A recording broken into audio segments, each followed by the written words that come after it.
going to work on another video in the series on how to save money. If you're new to this series, the background for this series is really important for this specific video. I saw a thing a while back talking about how with government shutdown and different stuff, people needed tips and tricks on, they called it how to live poor.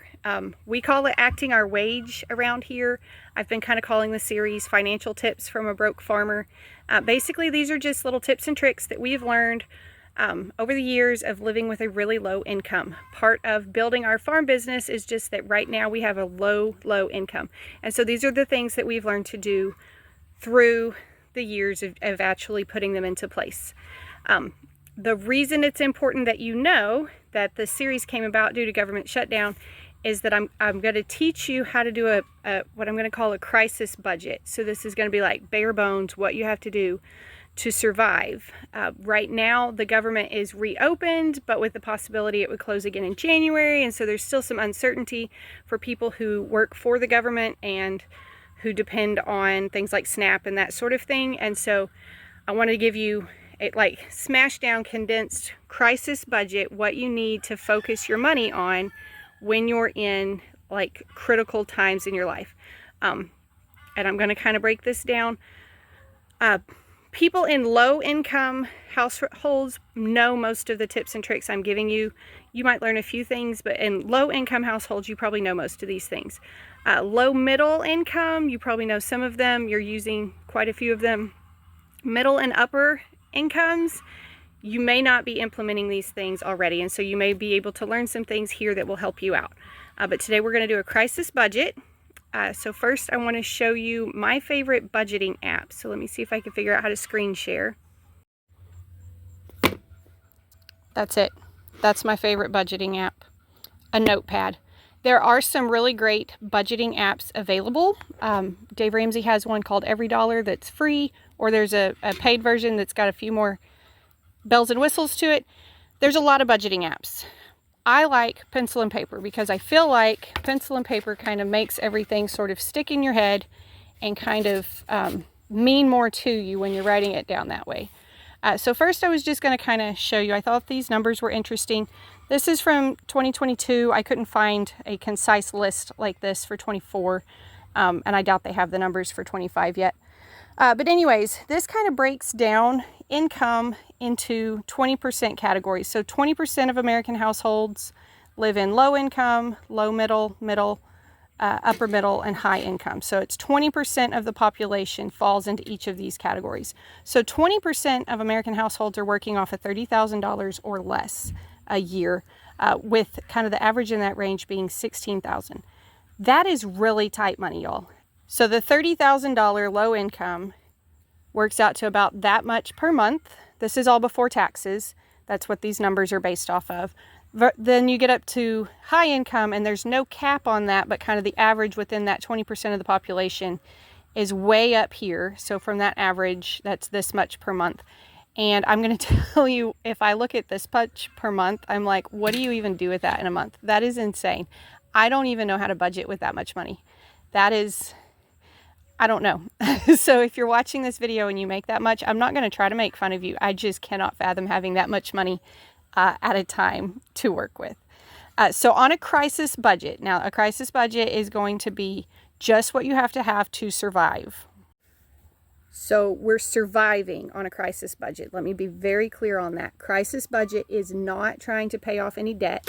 It's not trying to go on a vacation. It is trying to live today and tomorrow and the next day. We are covering the basics. And so when you're covering the basics, you start by covering your food. You have to eat. Then you cover your utilities because it's faster to get your water or your electricity shut off than it is to be evicted or have your car repoed or any of those things. So crisis budget, you cover your food, you cover your utilities. For the purpose of my budget, I covered, for low income, I just covered electric, water, and gas. Now these are example made up numbers in my budget, but those are the ones I covered for utilities. For the middle income budget, I did go ahead and cover internet and phone bills as part of the crisis budget. And I'll explain some of that in a minute. Then you cover shelter because you don't want to be evicted or have your house foreclosed. So you want to cover that, but you want to cover that after you cover food because you want to make sure you're eating. And then you cover transportation because you don't want your car repossessed and you want to put gas in the tank so you can get to work and that sort of thing. So crisis budget is only covering the things you need to survive. You don't have to have new shoes to survive. Most of us have shoes. Now, you might. It's possible. But most of us have shoes to survive. Most of us have clothes to survive. So we're going to cover the things that we have to live in our crisis budget. It's not going to look like a fun budget. All right, so this is the $30,000 a year budget. So these are the low income people. And again, a lot of these people, I can't really teach you much because you've had to learn all of this by necessity. If you're learning, I'm so happy that I'm able to help you here. If you're not and you're watching this and you're like, duh, I'm sorry. I'm sorry because it is hard to live off these numbers. And I'm sorry that you've had to learn to work with it, but I'm also really proud of you that you're doing it. So the $30,000 a year budget, that's roughly $2,500 per month. This is before taxes, but just work with me for the numbers. I did put in $800 for groceries. If this is only a 1 or 2 person household, then you're not going to spend $800 for groceries. But I said, okay, let's just go ahead and say it's a 4 person household because it's not outside the realm of possibilities. This is the category where I want you to consider SNAP, WIC, food banks, that sort of thing, because it, as you're going to see, it gets really, really tight. And so if you can get that breathing room on your food, I'd encourage you to look at that in this budget category or in this income category. For utilities, I have to be honest, we have not paid a water bill because we're on a well. It's been a while and I could not remember what an average month was. So I put in 50. That might not be logical. We're in Texas, so I said you're going to need some money for that AC to be running, but you're going to probably want to bump it up and not be quite as cool inside so you can save some money there. I put in $600 for rent. That's not much rent. That's not living really well. In some places it's not bad, but in some places $600 is not getting you very far. I did go ahead and just throw in a small car payment and gas just kind of for realistic viewpoints here. That left me $100. I said if we had $100 left, we're going to save it because what I want you to do is try to build up a savings of at least $500 so that when you're in here and the water bill is instead of 50, it's 60, you have a little bit of extra cushion there, that sort of thing. So this is going to go in a savings account and you're going to have that for replacing a tire, something goes goofy over here, that sort of thing. This is not couch money. It's not order pizza money. It's for an emergency.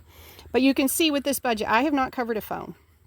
And in our culture today, you need a phone. Now, not everybody in the house might need a phone, and you might not need a very fancy phone, but you need to be able to call in sick to work. You need to be able to get a hold of the school or the daycare, make a doctor's appointment, whatever. So you do need a phone. I didn't cover car insurance, renter's insurance, any of those things. I didn't get to cover clothing or if you have a pet, just even buying basic dog food. So this is a very, very tight budget. But if you're working on this budget, and let's say you get that $500 saved up in your little emergency fund, and then maybe you start knocking out the car payment. If you could get your car payment free, then you can have it. You have that car or that $500 back to do some of these things with. So it's really tight, but it's not impossible. So here's you some kind of outside goals beyond just covering your basics, kind of some extra things that you might could work on as well. So you can see the $30,000 a year budget is not a fun one. If you've lived on it, like I said, I am very proud of you for making that happen because it's tight. This is the category where like payday loans, if you have a credit card, that can become a problem. All of those things because it's really tight. And so it's really easy to end up falling into debt trying to just survive. And so if you can kind of get on that crisis budget and if you can kind of get things tightened down, that will help you a lot. The next budget we're going to do is for that middle of the road income. And so this one is going to look better. And this one, I have to admit, I did also have trouble budgeting this one because I was like, I don't know what to do with this much money in a month. It hasn't been, I'm looking at the number. I don't know that we've done that at any point in our marriage. Maybe very early in our marriage. Brandon had some good jobs early on, but I don't know that we've done this one before. So this is going to be a crisis budget for middle of the road. So we're going to start out again with those basics up at the top. Your food, your utilities, your your rent or your mortgage, whatever it is. I called it shelter because I don't know if it's rent or mortgage for you.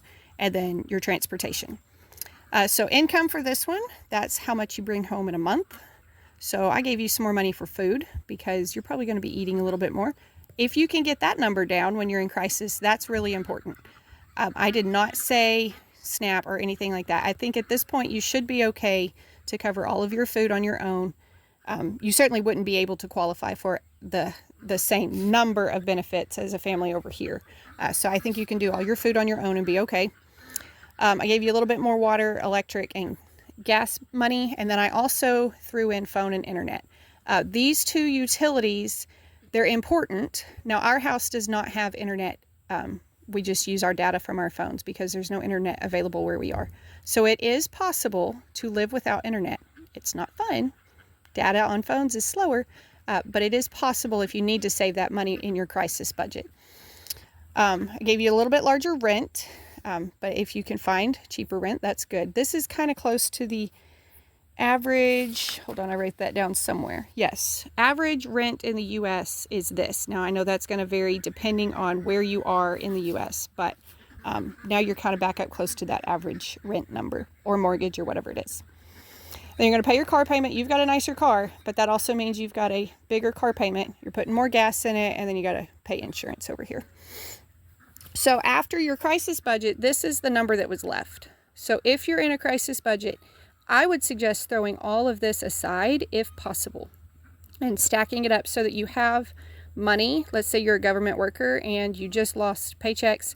If you could save that money and throw it into a little pile somewhere in case the government shuts down again in January, it would be very helpful to you to have that to cover these expenses if something else comes up. Another shutdown or whatever.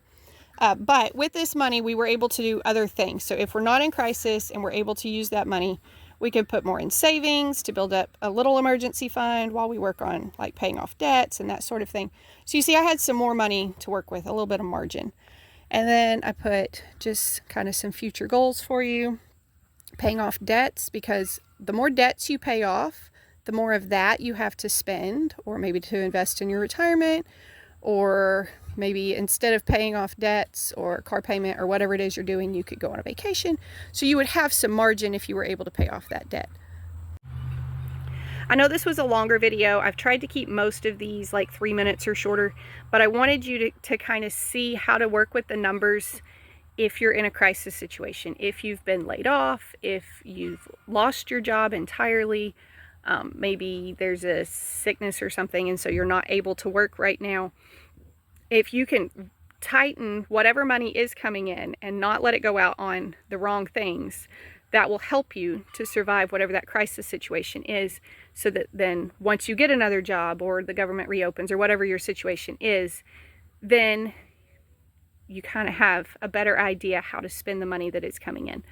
I hope that's helpful to somebody. I hope it made sense.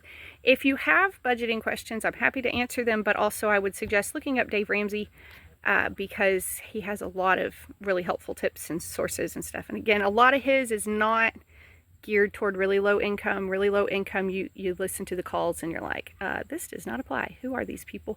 But it is helpful information. You can kind of find what does apply to your life and use that information that way.